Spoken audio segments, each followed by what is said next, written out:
Okay, antibodies. So for vaccines, well, I understand the concept and pretty much the difference between an activated and a live vaccine, the whole cell and the subunit vaccine. That's one slide that summarizes it all. Okay.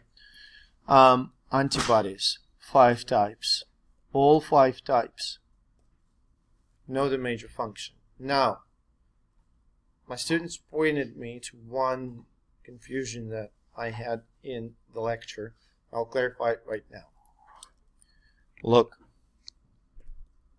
IgG is transplacental. IgA found in the breast milk. Okay? Because I have a confusing statement on one of the slides that IgG is in the breast milk. No. IgG provides protection to the babies by a transplacental route. That would be, by the way, an example of passive natural immunity. Same goes for IgA, which is released in a breast milk, okay? And also provides passive natural immunity. Does that make sense? So types, they function and the mechanisms of action, which means neutralization, agglutination, complement activation, precipitation. Can antibodies directly lyse things? No, they can't. No, they can't. Okay? Remember that. So, yes. 5 types. 5 types. IgM, IgG, IgA, IgD, and IgE. They're all summarized in one of the slides. They all have like a big table. Okay? Cellular immune response. Difference between type 1 and type 2 MHC. Okay? What they present. Well, they present antigen, obviously. Which cells they present, it's 2. Like type 2, so MHC class restriction. CD4 is type 2, recognizes type 2. CD8 recognizes type 1. Remember that type 1 is on all nucleated cells, so that's why CD8 can recognize, for example, infected cell and kill it. CD4 will recognize type 2, say in macrophages and B cells, and will stimulate them. It will stimulate macrophages to increase phagocytosis. They will stimulate B cell differentiation and antibody production from plasma cells. Pattern of expression, we just covered it. CD4, CD8 cells. Understand that CD4, for example, help. Okay? And I kind of gave you the answer here. How they help. They stimulate other cells. CD8, the mechanism. Understand the similarity between the CD8 lymphocytes and NK cells, NK lymphocytes. They both employ the same strategy, the same mechanisms of killing, okay? I would say not strategy, but tactic. Okay, same tactic of killing. It's apoptosis, induction of apoptosis. No phagocytosis. None. So what are 2 phagocytic cells? Macrophages and neutrophils. Okay? Now, but CD8 cells are highly specific to a pathogen. NK cells are broadly reactive. Regulatory T cells, what they do? Dampen immune response. Okay? That makes sense? Are those the ones that, like in the thymus, are those found in the thymus? Okay, so, good question. So T cells, when they arrive to the thymus, they're not specialized. When they become specialized in thymus, they become either CD4 or CD8 cells.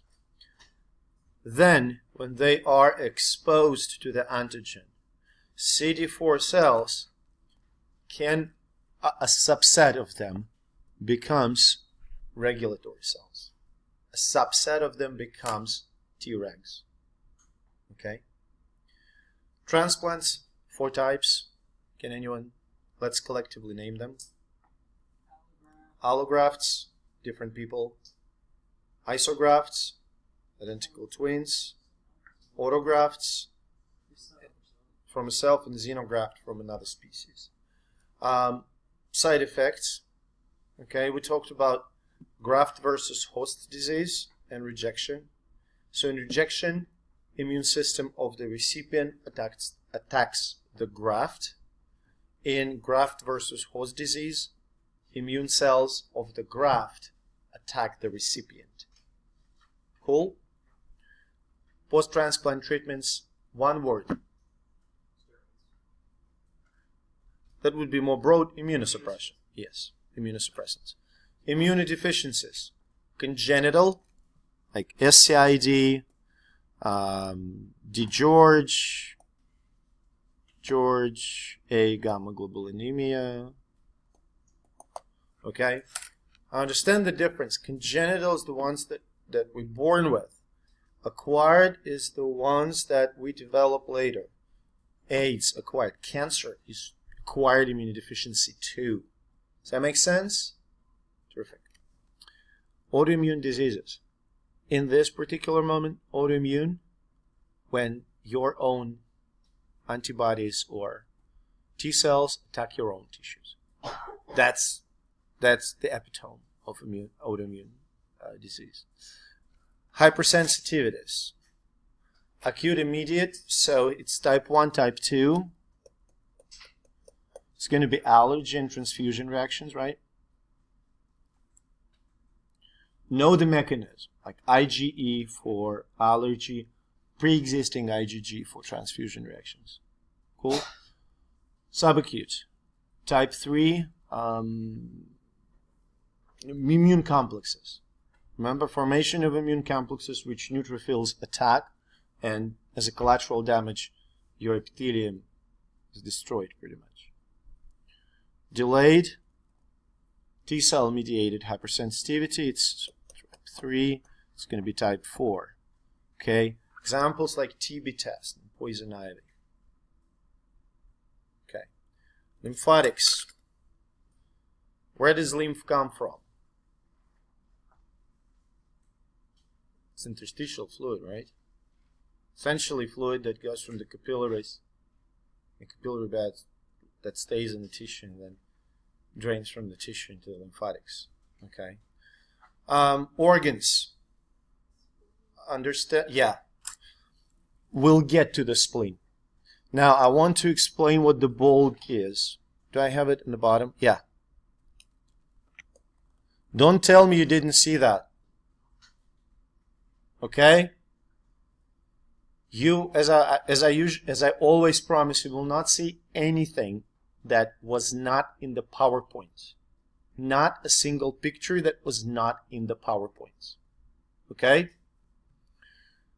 So, those are elements of the system. Capillary structure, the flap-like valves, 4 vessels.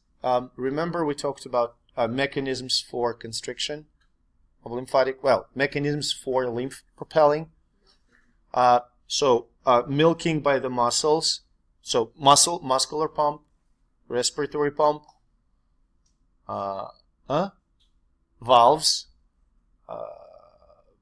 vasoconstriction essentially, and pulsatile movements of the nearby arteries. Okay, so that's transport.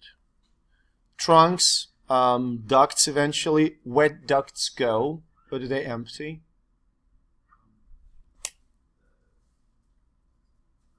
Jugular, and subclavian.